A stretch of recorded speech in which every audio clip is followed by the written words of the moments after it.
Okay, so I was just recording this to show you guys some of the drills that I've been doing to get myself better at guard retention and also guard passing when I'm on top.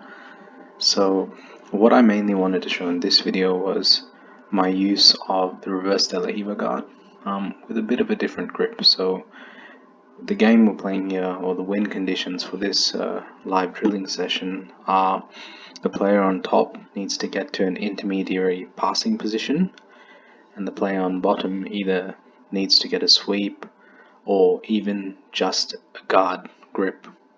Like to be in guard is fine as well. So we'll just play and I'll walk you through what's going on. Tap hands. Okay, so I immediately pull to this position here. So you can see I've got a reverse De La Riva with my hand sort of around his heel here, his Achilles, and instead of sort of having this hook here along his hip, because he's crouched down, my opponent here, I can't actually hook that in.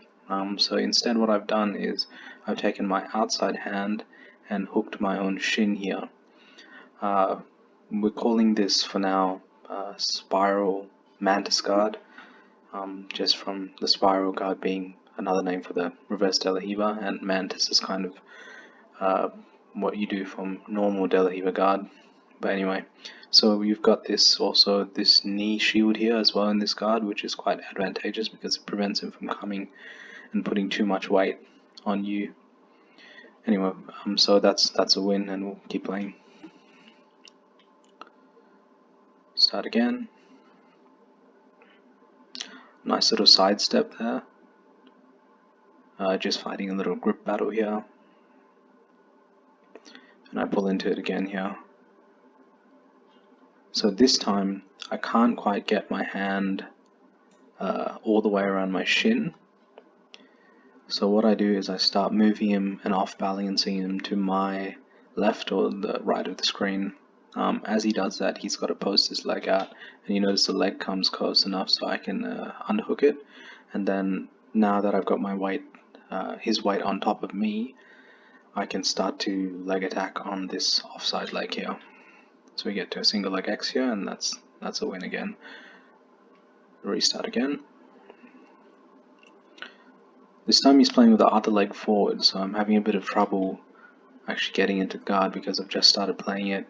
But good move on my opponent's part. So he gets to a nice little topside thigh pressure, which is one of the intermediary passing positions, and that's a win for him. So here we go, leading with the opposite leg forward again. Some sort of a hugging koala guard, and we pause there. Hand fighting. So guys, hand fighting in guard work, especially in no-gi, but I would imagine also in gi, is very, very important. At the higher levels, when you want to win, you have to win the hand fight from either guard passing or being in guard. So here we go. So my opponent here, my brother, he tries to take another intermediary passing position for the win to try and take a shin trap. So Rafa Mendez talks about this position. What he's doing here is he's trying to step his right leg around me so that he can brace it against my shin, his shin against my shin. But what I do is I quickly get inside position with my right leg there, and grab his leg and go to my spiral mantis guard here. That's a win. So again, grip fighting, very important. So that was a very interesting sequence for me there, because I started to sort of get a nice grip here, and I was going to come back up on a single or a double leg here, but as you can see I have no post behind me there, and that's why it allows him to sort of just push me over. What I would have had to do here is hold on with my left hand and take that right hand, put it back there and get to my knees, and I might have had a shot at finishing this reversal. But he does well and capitalizes on that.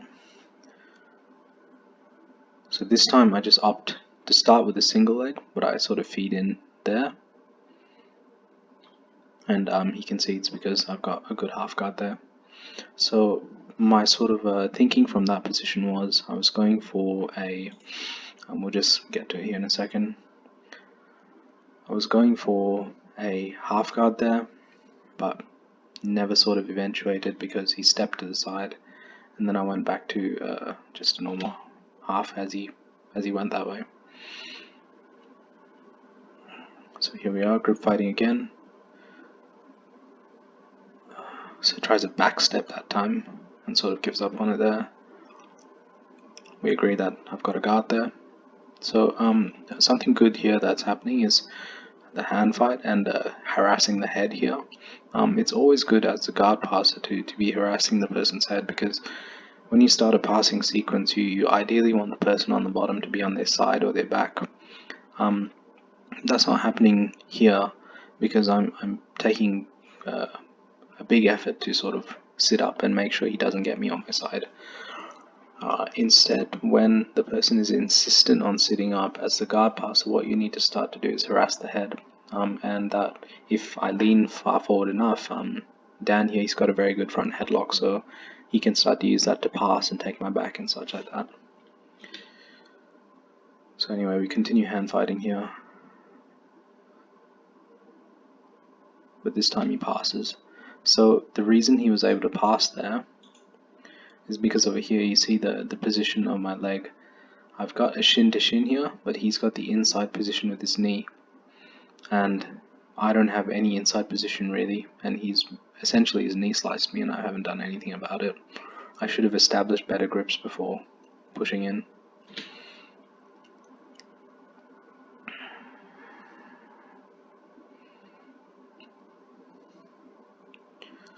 Again, grip fighting, very important.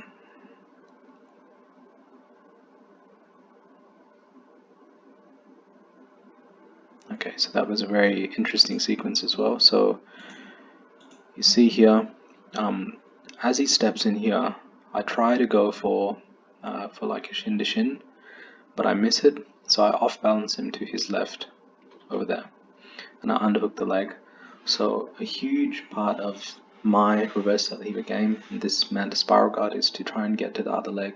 Obviously, I love to go for leg entries from there, but from here, I realized that he's sort of pulling out, and if I go straight for the leg, I'm likely to lose it in the scramble. So instead I switched to a single leg, which is a big part of my game from underneath as well.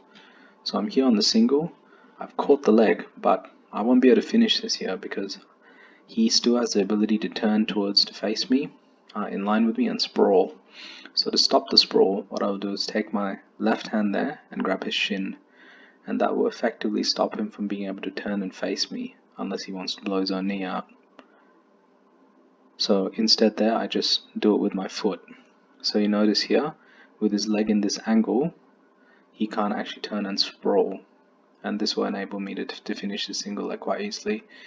Usually I do that with my hand, but over here I must have felt that I needed to keep a hold of him, and then use my sort of shin on his to prevent that leg from turning away. I finished that single there. Let's take a look at that again. So here we are, going under, got the leg. I need to stop that shin from moving. So if he gets his feet, the bottom of his feet pointing towards us, sort of straight against me, he's going to be able to sprawl, and I'll have a very difficult time sort of getting a reversal. But if I can sort of hold his leg in that orientation, and I do so using my leg, he can't really turn a sprawl against me.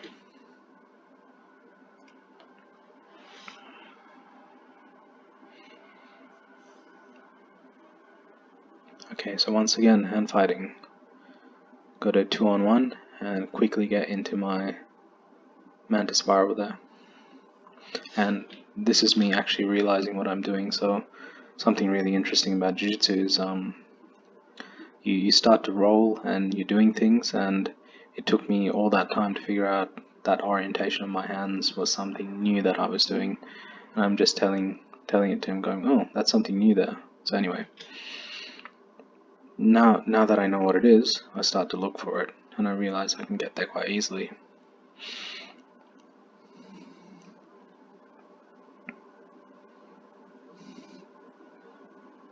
Okay, that was cool. So over there, I'm attempting to set up the guard the same way again. So reverse De La Riva, that leg will come behind. From hooking here, it will come behind. This hand will come and grab that shin over there. But instead, as I do that, he tries to knee slice this way to get out. Now, this knee slice is going to be super hard to complete because there's no real upper body control. So I just try to follow it in the same principle of that single leg that I just talked about before. So I'm trying to grab his shin here to prevent him sprawling on me and follow it, but he's able to slip his leg out there. So good movement.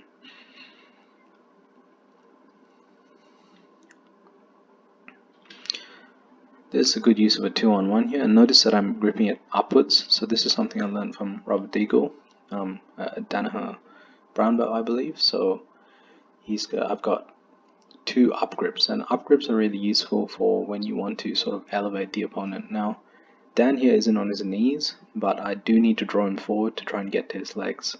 I could grab the grip here with my palms facing down, but that will probably result in him sort of throwing his hips back even further.